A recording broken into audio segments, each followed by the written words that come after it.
Howdy, in today's video I'm going to show you how I make and use these router guides for cutting perfect dados and rabbets. I make these out of a 1/4 inch poplar hobby board.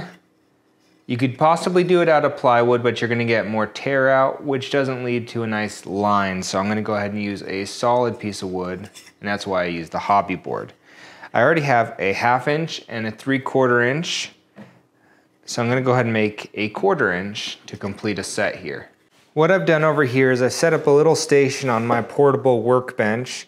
I have a straight edge fence right here and I have a piece of waste underneath it, which is a 3/4 inch plywood. I like to clamp to this portable workbench because it is really easy to clamp to. You can make the template guide for any router, but they are specific to that router. So I'm gonna make one for this plunge base on my Bosch router. It has a flat side here, and I'll be using the flat side to reference the fence. And I'm gonna be using a 1/4 inch straight bit for this. The last thing I had to do to get this ready was create something to hold the piece against, and I have these smaller shims that I just clamped to the board. So when I do the pressure this direction, the board won't move. Before I start cutting, I'm going to go ahead and make sure that my plunge depth is set to hit or nick the scrap board underneath it.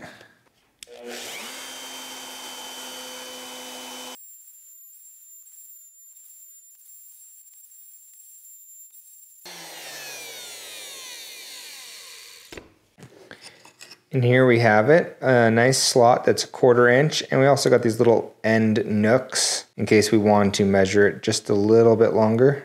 Looks like I need to go back and clean up this spot because that's curving in, and that throws off the whole exactness that I was going for.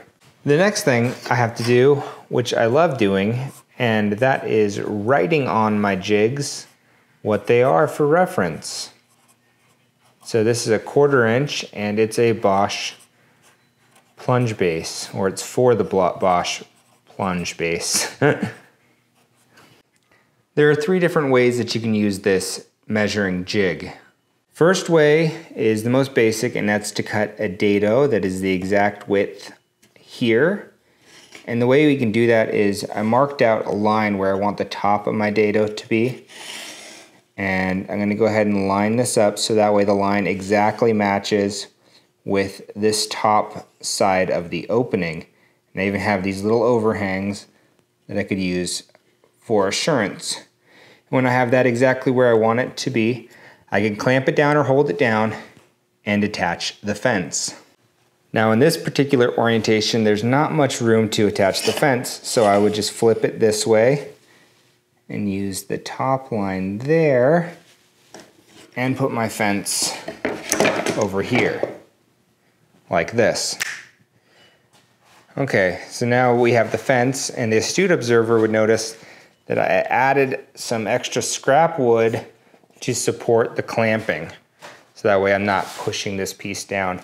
My workpiece is clamped in the bench right here. They got the 4 clamps, and I just tighten these together and it pushes it using the dog holes. Now I could go ahead and cut my dado. I've cut my 1/4 inch dado, which is popular for attaching shelves. So I'm going to pretend this 1/4 inch project board is a shelf. And I go ahead and push that in, and I've created a really strong joint right there. I might go ahead and make my dado just a little bit deeper to sink that project board in.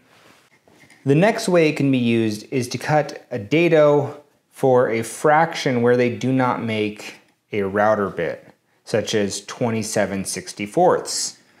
And we'll do that by marking out on the board itself the width of the dado, cutting one side in one pass, and then skewing it or moving it over and cutting the other side in the second pass. And then the last way we can use it is by cutting a rabbet. So lining it up to the edge and cutting that rabbet.